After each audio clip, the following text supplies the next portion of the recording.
Nah, berikutnya reproduksi generatif pada angiosperme. Ya, reproduksi generatif. Generatif itu nama lainnya seksual atau secara kawin. Nah, ini nanti akan melibatkan sel kelamin. Ya, jadi akan melibatkan sel kelamin. Sifat keturunannya, reproduksi secara generatif atau secara kawin itu, sifat keturunannya adalah bervariasi. Jadi bervariasi itu maksudnya bisa sama dengan induk betina, bisa sama dengan induk jantan, bisa gabungan sifatnya. Jadi tidak mesti. Kalau secara vegetatif kemarin sifatnya sama dengan induknya, tapi kalau secara generatif sifat keturunannya bervariasi. Ya. Ini adalah alat reproduksi pada tanaman angiosperme, yaitu berupa bunga ini. Ya. Ini silahkan nanti dihafalkan bagian-bagiannya. Kemudian fungsi bagian-bagian bunganya ini, ya, kelopak untuk melindungi bunga waktu masih kuncup. Mahkota itu untuk menarik perhatian serangga. Maka tumbuhan yang bunganya, mahkotanya indah, besar, mencolok, menarik, itu dapat dipastikan penyerbukannya dibantu oleh serangga. Kemudian benang sari sebagai alat kelamin jantan, putik sebagai alat kelamin betina. Ya. Berikutnya proses penyerbukan atau polinasi. Ya, penyerbukan atau polinasi, yaitu jatuhnya serbuk sari di atas kepala putik. Ya, serbuk sari jatuh di atas kepala putik, itu namanya proses penyerbukan. Nah, macam-macam penyerbukan berdasar perantaranya. Yang pertama adalah anemogami. Anemo, angin, ya, gami, gamet atau sel kelamin. Jadi sel kelaminnya, maksudnya serbuk sarinya, itu yang membawa angin. Cirinya ini, bunganya jelek, tidak bermahkota. Jadi bunga-bunga yang jelek, yang tidak bermahkota, itu penyerbukannya dibantu oleh angin. Kemudian serbuk sarinya banyak, ya, karena yang membawa angin. Kalau tidak banyak nanti bisa berceceran, tidak sampai ke tujuan. Kering dan ringan serbuk sarinya. Supaya apa? Supaya mudah diterbangkan oleh angin. Tangkai sarinya panjang dan menggantung. Supaya mudah digoyang oleh angin, supaya serbuk sarinya mudah dibawa angin. Dan kepala putiknya besar dan berbulu. Nah, supaya apa? Supaya mudah menangkap serbuk sari.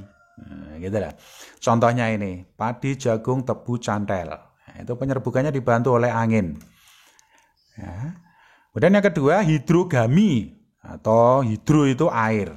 Jadi penyerbukannya dibantu oleh air. Nah, ini meliputi tumbuh-tumbuhan yang ada di air itu. Contohnya adalah hidrilla, enceng gondok, dan teratai. Ya. Nah ini. Ya. Nih. Teratai hidupnya di air, ya, hidrogami. Enceng gondok hidupnya di air, ya, ini hidrogami. Hidrilla ini bahkan hidupnya di dalam air, ya, hidrogami. Ini cantel, ya, termasuk anemogami, ya, dibantu oleh angin penyerbukannya. Ya. Berikutnya soidiogami, ya, penyerbukannya dibantu oleh hewan. Soi, soo, zu, ya, hewan. Nah, ini dibagi menjadi beberapa macam sesuai dengan jenis hewannya. Yang pertama adalah entomogami. Ya, entomogami, entomo, serangga. Penyerbukannya dibantu oleh serangga.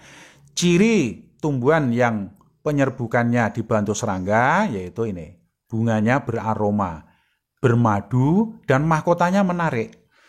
Kemudian serbuk sarinya lengket, ya, supaya mudah dibawa oleh serangga. Contohnya mawar.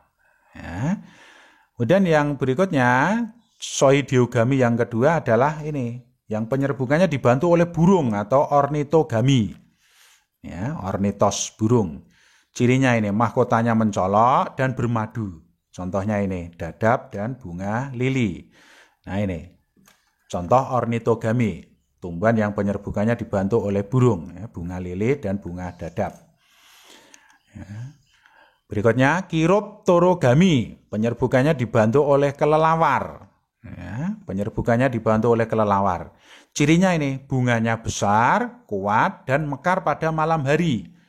Kenapa harus mekar pada malam hari? Karena kelelawar itu mencari makannya di malam hari. Kemudian juga bermadu, karena kelelawar ini juga suka madu. Contohnya ini durian dan kapuk randu. Nah, ya, durian dan kapuk randu. Berikutnya malakogami. Nah, malakogami, penyerbukannya dibantu oleh siput. Ya, ini cirinya, tumbuh-tumbuhannya sering dikunjungi oleh siput, contohnya kangkung, kemudian kerangkungan atau istilah lainnya jelegor. Ya. Kemudian yang berikutnya adalah antropogami. Antropogami itu penyerbukannya dibantu oleh manusia, ya, oleh manusia. Contohnya adalah tanaman panili, tanaman salak. Nah, nanti silakan untuk tugas kamu cari informasi tentang penyerbukan panili. Ya, silakan dicari nanti di internet. Ini tumbuhan panili, bentuknya seperti ini bunganya. Ya. Nah, berikutnya penyerbukan berdasar asal usulnya serbuk sari. Ya. Penyerbukan berdasarkan asal usulnya serbuk sari. Yang pertama penyerbukan sendiri atau autogami. Ini penyerbukan yang terjadi pada satu bunga. Ya, penyerbukan yang terjadi pada satu bunga. Ini serbuk sarinya nanti akan menyerbuki putik dari bunga ini sendiri. Ya, ini. Jadi harus terjadi pada bunga sempurna yang punya benang sari dan putik. Kemudian yang kedua penyerbukan tetangga atau geitonogami. Geitonogami. Ya, ini penyerbukan pada lain bunga tetapi masih sepohon. Contohnya ini. Nah, ini bunganya lain tapi masih satu pohon, ini masih satu tangkai. Ya, ini. Ini serbuk sarinya nanti akan membuahi putik bunga yang ini. Nah, ini kan berarti lain bunga tetapi masih sepohon. Itu namanya penyerbukan tetangga. Yang ketiga, penyerbukan silang atau alogami atau senogami, ya. Penyerbukan silang itu lain pohon tapi masih sejenis. Nah, ini lain pohon, lain bunga, dan lain pohon. Ya, tapi masih sejenis. Ya, ini serbuk sarinya nanti akan membuahi ya, putik dari bunga yang lain, dari pohon lain. Kemudian yang keempat, penyerbukan bastar atau hibridogami. Ini penyerbukan pada lain pohon dan beda varietas. Kalau ini tadi lain pohon tapi masih sejenis, kalau ini lain pohon dan beda varietas. Contohnya antara mangga gadung dengan mangga kueni. Nah, ini ya. Ini mangga gadung dengan mangga kueni itu bisa gadung. Ya. Ya, dengan kueni itu masih satu genus itu. Ya, itu sulit tapi bisa. Ya, itu penyerbukan bastar. Ya, demikianlah macam-macam proses penyerbukan. Nanti kita lanjut dengan proses pembuahan.